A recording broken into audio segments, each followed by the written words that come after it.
গরম, গরম ভাতের সাথে এই তরকারিটা খাইতে এত মজা। আর আমি যদি না বলি এটা কি জিনিস দিয়ে বানাইছে তাইলে কেউ ধরতেই পারবো না।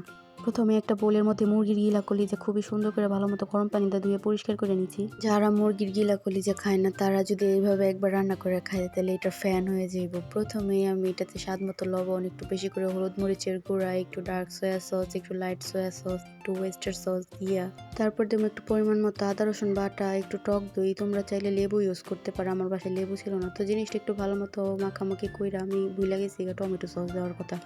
তো এখন একটু টমেটো সসও দিয়ে দিলাম। তারপর চুলায় একটা প্যান বসাইয়া একটু বেশি করে তেল দিয়ে তেলের মধ্যে পেঁয়াজ আর কাঁচামরিচ দিয়ে একটু লাল লাল করে ভাইজা নিলাম। ভাইজা নেওয়ার পর ওই ম্যারিনেট করা গিলা কলিজাগুলো আমি এটার ভিতরে দিয়ে ভালো মতো মিক্স করে একটু কষায় নিতেছি। কলিজাটা রান্না হতে হতে আর একটা কড়াইয়ের ভিতর আস্ত ধনিয়া, জিরা আর একটু গোলমরিচ ভালো মতো ভাইজা গুঁড়া করে নিছি।